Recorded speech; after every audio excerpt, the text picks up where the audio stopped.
So I'm out here, recording another video. I like to record a lot of videos at the park. Just, it's my time, it's my space, It's kind of like how on Tuesdays, I used to record around the theater. I used to go on hunting videos or just some calming, quieter videos, stuff like that. I used to do that. I don't get to do that as much, the theaters are kind of closed down and stuff. So this is kind of like another form of that, but this is something I want to start doing, is talk about more of my favorite genre movies, because a lot of people, when they ask me what my favorite movies are, I'm really into movies. They're always like, what kind of genres do you watch? So I'll just say this: I'm not a genre person. For music, I listen to classic rock and stuff like that, a whole bunch of that stuff, okay? I listen to multiple decades of stuff. But if you were gonna ask me what I listen to in general, I'd probably say every genre of music. I don't listen to everyone on its full terms. I don't listen to 200 rappers like I do rock art, I do rock and roll artists and bands and things like that, So so it's kind of like I like when you ask what kind of music I like, I would say all music, and not in the sense I love every single song, every single artist, or every single decade of music, but I would just say when we're just talking about genres specifically, and it's kind of the same thing with movies for me. Also, I'm younger, There are people who go to film schools, they watch a lot of older films. I do watch older films. I'm constantly discovering new stuff, and it's the same way I am with music. So I can't really say, oh, I love horror, or I love this or whatever, because I've never been to experience a majority of genres of movies. But I can say I do watch every genre of movie. I have tons of movies I watch from other countries, different languages. I have films that I watch in different formats. I watch on Blu-ray, DVD, There's different ways I watch things. I watch things on Netflix, I watch a lot of stuff. In fact, I watch more than the average person does. I used to go to the theater just about every week. Actually, I would say about 2 to 3 times a week on average. So I was thinking about doing my top 5 genres, or genre films. So I go into a genre, talk about my top 5. It is very difficult for me to choose a top 10, so I prefer to do top 5s. That's just me personally, because, yes, there are enough movies that I like that I could do a top 10, but yeah. Now, with horror, I started to pick this one because this was one that was the first one that popped in my head. I will say this, though. Some of these movies you may not consider horror. I consider them, they are horror films. But they are, they all have other elements to them. So maybe you may not agree with those choices. But either way, I am going to talk about 3 films that you may not consider horror, but I certainly do. So they're on this list. Again, this is all my opinion. I don't like to state that in videos because obviously this is all my opinion. Art is subjective, film is subjective, blah, blah, blah. Who gives a shit? Let's talk about my top 5 horror movies. So I want to start with Beetlejuice. Now, I need to do a video talking, my life stories, another one of those type videos. I just do it about Tim Burton and kind of my experience getting into his films. I have since now seen every single one of his movies. I respect this man a lot, and he's a very creative guy, but he seems like George Lucas to me, where he's in the sense that he's a brilliant creative. He comes up with amazing ideas, but he's not good at executing those ideas, and I love his art for the ideas it presents. I can't say I love all of his films, but I respect the man in just about everything he does. Besides, with a few exceptions, I hate those Alice in Wonderland movies. I used to actually really enjoy them, but I kind of grew out of that. But Beetlejuice, yes, is a horror comedy, but I think since it has horror in it, I think it's enough. I love Beetlejuice.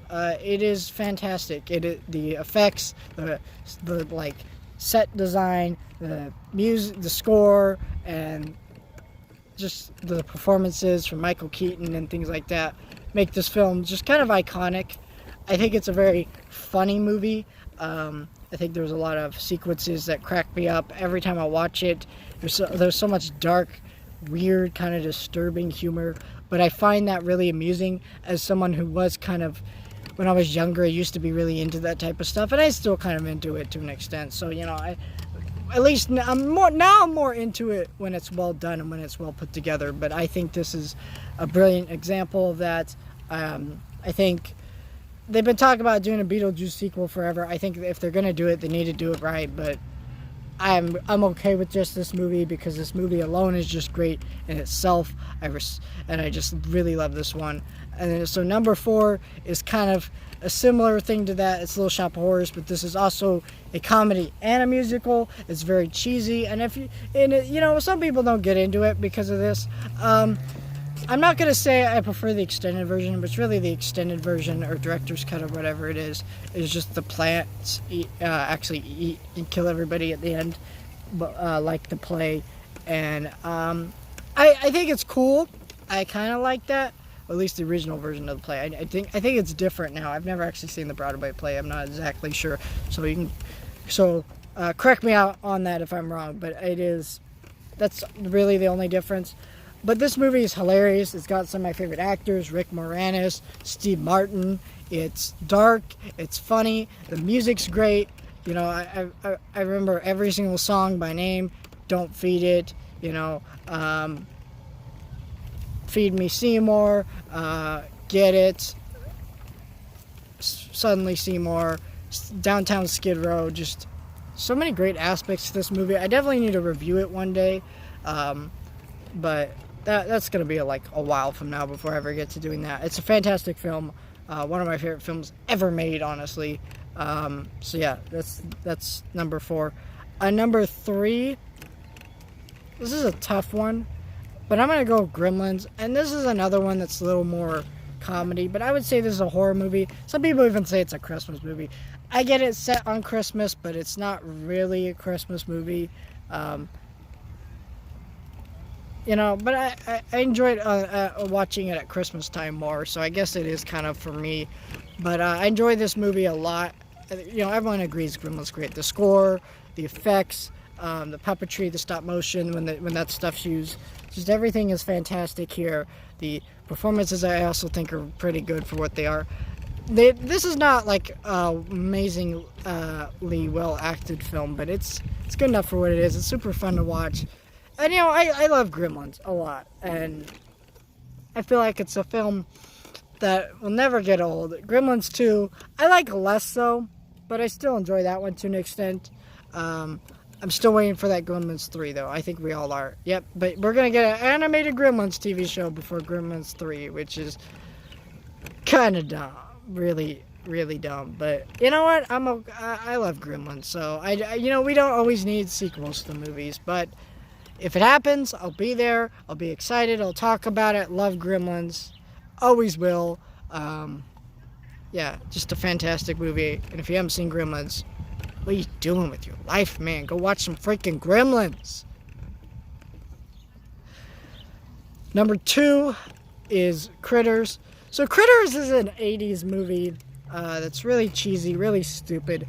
I like my horror kind of cheesier, making fun of itself, or having fun, or just a little bit more goofy, as you can tell by all the picks on this list. And this is the movie that I enjoy the most out of the franchise, besides 2, which is actually on this list. It's number 1. But Critters is so much fun. It's not great. It's objectively speaking just an okay movie, and it's just campy. It's kind of dumb, but I think everyone who likes this movie knows that already, and they enjoy it despite that. And I do too. And I personally will always think this one, or will always enjoy, not always think, always enjoy this movie a lot. I have the Shout Factory box set. I've seen all these movies. I enjoy them all. So yeah, Critters 2, A New Batch is number 1, or not A New Batch, main course. See, I always confuse it with Gremlins 2, because Critters and Gremlins sound a lot alike, and it's Gremlins 2 is Gremlins 2, The New Batch, or whatever. But yeah, I really love this one. I think this takes everything I love about the first one, just amps it up, makes it so much more fun. It's crazier, it's ridiculous, it's stupid, but like, that's what makes it great. And that's kind of what I wanted more out of the first movie. Not to say the first movie was bad. Again, it was okay movie. I enjoy it a lot personally, but this is the actual best movie in the franchise. They will never make a better movie than this one unless somebody reboots it and they get like an actual talented director to do this movie, and they make it like gory, rated R, and they make it like a campy, stupid movie again, but like with actual budget and things behind it, or even just like a Blumhouse type horror movie or something. You know, that would be freaking awesome. But yeah, those are my picks for like my top 5 horror movies. Let me know if you want to see more of these genre type picks, because like I said, I'm not a genre person. I do not watch specific genres. I try to enjoy all art. You know, when you're talking about, do I look at paintings or drawings? It's both. Both art is good and should be looked at. Whether you prefer a specific genre, that's cool, but I prefer to respect all art than limiting myself by, no, I only watch horror, or I only watch comedies and things like that. I am a genre person. I respect all genres of art, and I think filmmaking is one of the most important genres or one of the most important types of art, but it's not as appreciated as it should be, because most people just see it as something that is just enjoyed for fun. But I think movies can be more than that, and that's why I love movies. But that's why I do not block myself off from certain genres of filmmaking, and I think all art is important and should be viewed. Like, I don't think you need to watch every movie, but I do think you need to actually indulge yourself in parts of each genre of filmmaking. So I'm gonna cut this off now. Let me know your top favorite horror movies down below. I know I didn't put like some of the classics like Friday the 13th, Texas Chainsaw Massacre. You know, it is now becoming like a classic now, even though I just think it's okay. Halloween, you know, is pretty great. But, you know, like I said, I enjoy more campy, fun horror movies, and so that's why those are not really on this list. And I haven't seen all those movies and stuff like that, but yeah.